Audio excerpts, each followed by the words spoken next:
Hey guys, welcome back. Today we're talking about the next set in line, the 1961 Topps set, its errors and variations. Hope you guys are doing well throughout this weird time that we're living in. My Giants lost their playoff opportunity. Last game of the season, the short season, they lost and did not clinch that wild card. I hope you guys are doing well. Your team doing better than the Giants anyway. Today we're talking about the 1961 set. You know, it followed up that 1960 set of Topps, and I feel like the 1960s Topps was so groundbreaking, very cool looking landscape, and I don't know, just kind of fresh and original there. The 1961, not so fresh. It's kind of boring and basic, but you know, people think about it as like a classic 1960s Topps set, so it remains popular. Has 587 cards in the set. Kind of has some of those same problems that the other 1960s Topps sets have, where those high numbers are really hard to come by. They produced them late, and whether they just didn't sell enough or whether they didn't get them out in time, but they're really hard to come by. So if you have those high numbers in the 1961 Topps, they're worth some money, just like in most of those 1960s sets. Notable rookies in this are the Juan Marichal, Ron Santo, Billy Williams. I really like that Juan Marichal. He's one of my Giants for one, but also, you know, this 1961 set was one of the first I ever really started collecting as far as vintage sets were concerned. And I got a hold of that 1961 Juan Marichal short print rookie card. Didn't have the rookie badge, and I always thought that was strange. But kind of a cool card to get your hands on. Let's get started on this set. So we got a lot to go through here, and I hope I don't miss any, okay? So we're going to start with card number 7. This is the Chicago White Sox team card. So in the bottom there, it has a white sock. I'm covering it up with my finger a little bit there, with a wing. It kind of looks like the Roman god Mercury, and that wing is yellow. So some of them, they came out where it was white, but it's not recognized by Beckett. The card comes in at $8 there and doesn't differentiate whether it's white or yellow on that wing. So a lot of these cards I'm going to go through here are not mentioned as errors in Beckett. Pretty much all of them only have one value. Let's go through these real quick here. Number 8, Dick Williams. This is a Hall of Famer. A Hall of Famer for his coaching, not so much for his playing ability. In the 1960s, it says he topped his RBIs from the previous year and his batting average. Well, no, he only topped in batting average, not his RBIs. So that's the uncorrected error on that one. Number 11, Curt Simmons. So some of its stats on the back are broken, like the lines don't all match. And okay, we got our first checklist here. Card number 17. So the red boxes where the checklists are next to their names are a little bit high on this one there. So that's kind of a weird one there. The boxes don't match up perfectly, and it's kind of easy to miss there too. There's a lot of checklist problems in this set, and I don't really know why. So almost every single checklist in the set is going to be in this video. All right, number 21, Zoilo Versailles. I'm not sure if I'm pronouncing either one of those names correctly. This is card number 21. Now, the error, according to Beckett, is that his first name says Zorro. Well, anyone that knows about this guy knows that he did go by Zorro, but that's considered an error because it was a nickname that they used. They did not correct that one, and it comes in at $8. So I don't think that's really an error because that was a name he went by, but I'm just reading what they're telling me here. The card number 47, National League pitching leaders. Now, this one's kind of funny. Next to Lou Burdett on the front there, it's got this weird line over here. I'm going to drop a picture of that one so you guys can see that. I'm not sure what that is, an exclamation point or something. It's the error. They came back and corrected it, where they just took that little line off there. So either one of them are worth $8 in this case. So the very next card in line, number 48, has the American League pitchers. Now, the error is on the back of this one. So Perry, on the very back, on the very last one, says he played for Baltimore. Well, that's not correct. He played for Cleveland Indians. They did not correct that one. It's worth $8. Another checklist here. Now this is kind of the coolest one here of the checklist errors because there are 3 different variations of this. So this is card number 98.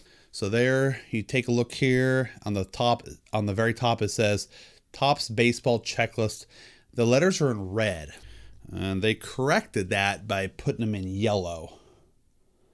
So I'm not even sure why they put that in there. These are considered variations, not errors. The other variations is, look at the number on the bottom where it says 98. So you have the white lettering in a black circle and then the black lettering in a white circle. So 3 different variations of this card. That one's really cool. Card number 99, Don Budden. 1960, his home runs should have been 6.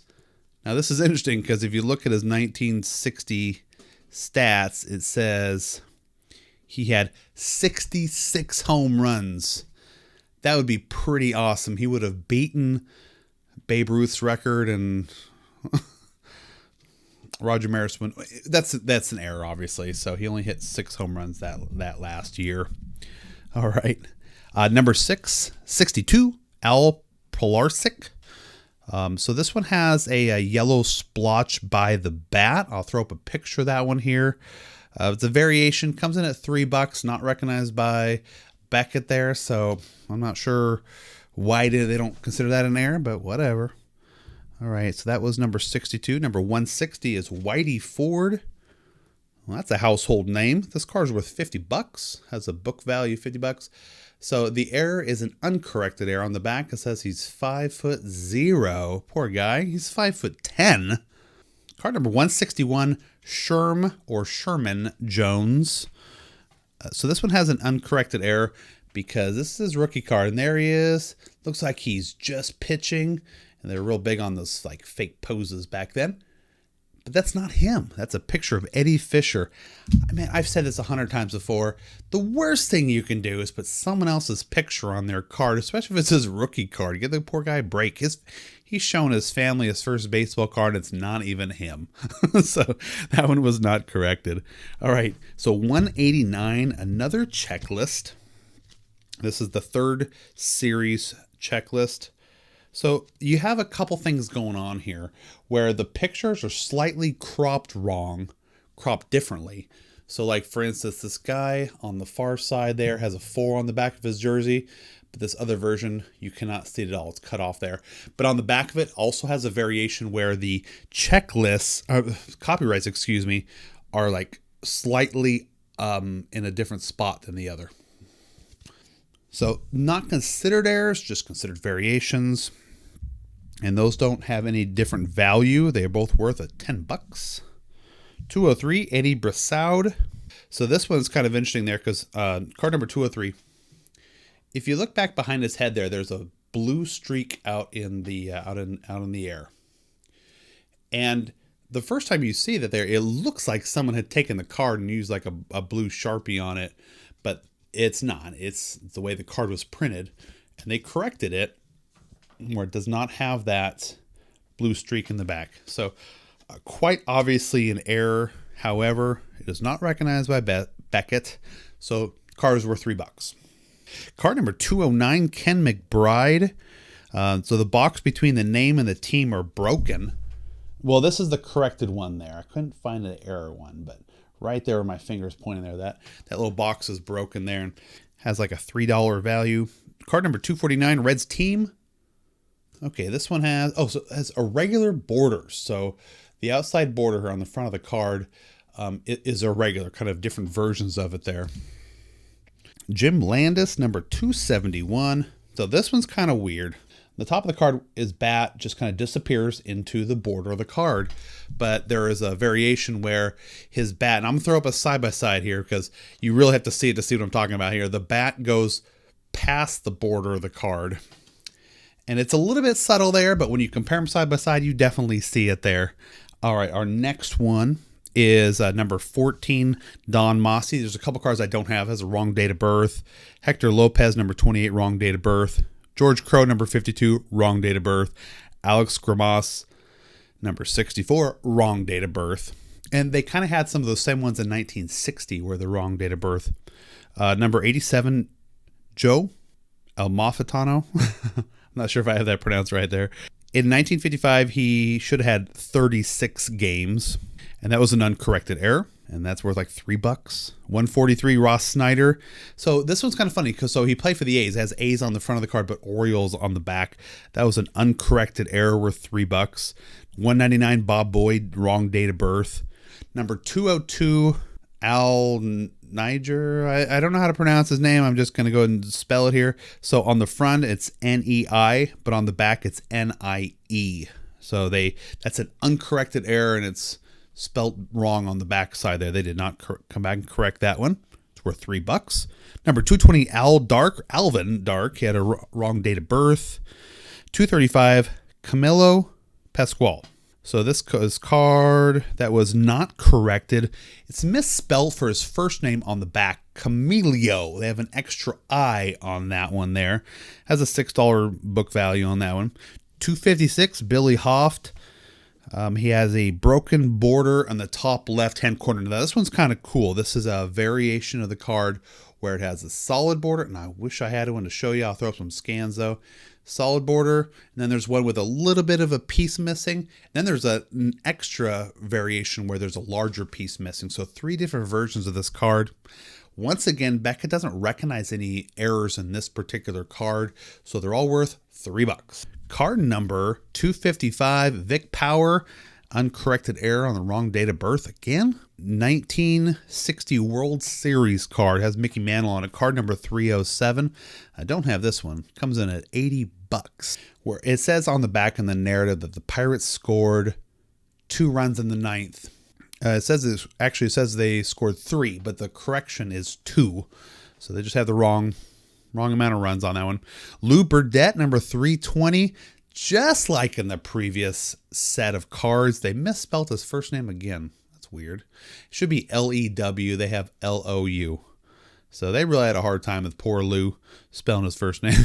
All right, 273 is another checklist where it has the wide copyright, where the copyright on the back is just kind of stretched out further. There's 2 different variations of this, $15, and then the other variation is $10 on that. 332, Dutch Dotterer.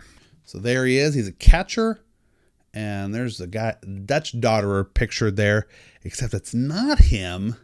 That's Tommy Dotterer. That's his brother. I'm not sure the full story behind that, but nonetheless, his brother kind of stole his limelight there.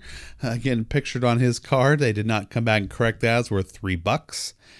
Checklist card number 361. This one's a little bit weird. I'm not sure what they were doing here.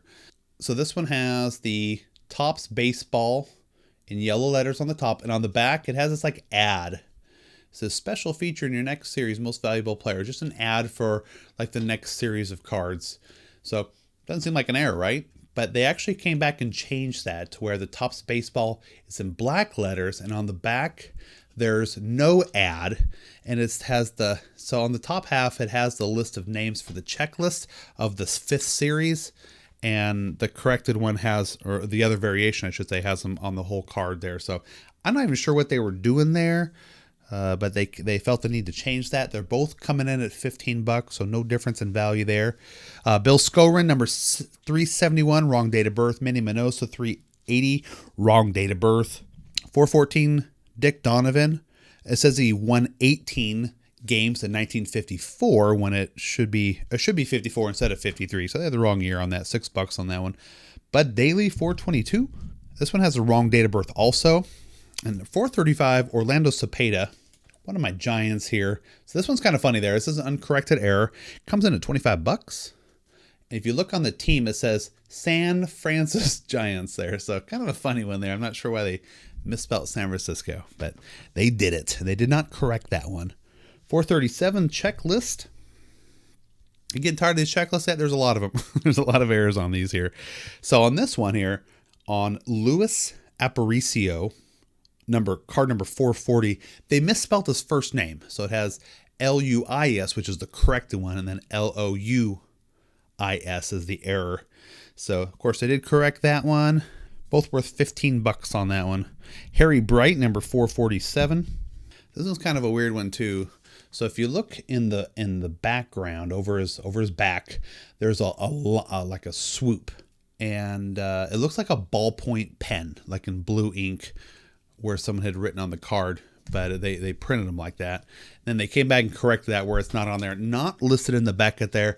I really don't know why that wouldn't be in the Beckett, because that's a pretty obvious error. So with no variation in price, they're both worth $8, but kind of a cool one there. We got a few cards where it has the wrong jersey on the front, the wrong uniform. So this is Johnny James, number 457. He was traded to the Angels from the Yankees, as shown in his Yankees uniform.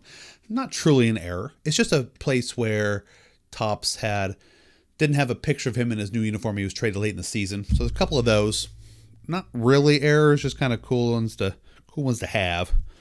Card number 463. The Milwaukee Braves. Okay, then we're going to spend a little minute on this one here. This is probably the coolest error in there, I think.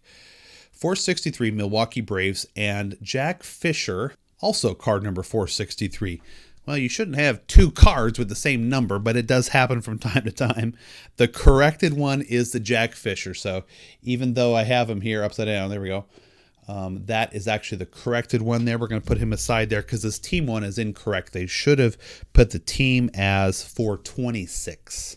So there's no card 426 in the series, in the set, because this one should be it. So they did not correct that one at all. The team card is worth $12. The Jack Fisher correct is worth $8. All right, let's move on here. Leroy Thomas, or Lee Thomas, number 464. So this is rookie card. So just like before, he's in a Yankees uniform. He was traded to the Angels. That's it. Just didn't have the right jersey on there. And so Bobby Shantz, most valuable player for 1952. This is card number 473. On the back, in the narrative where it says Southpaw, there is a green dot above the word Southpaw. They came back and corrected that to where there is no green dot there. So both are fairly easy to find. Beckett does not recognize an error there. They're worth $8 no matter which one you have. Don Zimmer, 493. So this one's kind of cool. So he is playing for the Dodgers. So you'll see on the back where it says Brooklyn for several years, and it says Los Angeles. Well, that's not the error. I mean, they moved from Brooklyn to Los Angeles, of course. But the error is where it says what league he was in. It says National League for all. It says American League for all those, when in fact should be National League. So that's a weird one. They never corrected that one. That one's worth $12. Dick Farrell, number 22. So this is just like before, except different teams here, where it clearly has him listed as the Los Angeles Dodgers there at the bottom. And he's wearing a Philadelphia Phillies hat. So it really stands out that he's wearing his big red hat when he's a Dodger. So again, not really an error. It was just because he was traded late. All right, we got the 516 Checklist Series 7, where there's just different variations where they move the where it says the letters at the top of the card, where it covers the guy's hat on one and not in the other. Both come in at $15. And then Hall of Famer will round it out here. Hoyt Wilhelm, number 545. This one has the wrong date of birth. Now, they did that also on the 1960 set. So, poor guy. A lot of date of birth errors. Guys, there's a lot of errors in this set. I don't know why there's so many in 1961. Guys, I'm happy to announce that we have a partnership with Grunt Talks MLB. And I hope you guys are checking out his website. It's grunttalksmlb.com. And my videos are being posted there. So I hope you guys are checking out his website. And hope you guys are liking and subscribing on my channel. And we got some more cool stuff on the way. More error cards mainly. But I'm glad to have you guys aboard. And hope your team is doing well. You guys stay safe and healthy out there. And have a great day. Bye-bye.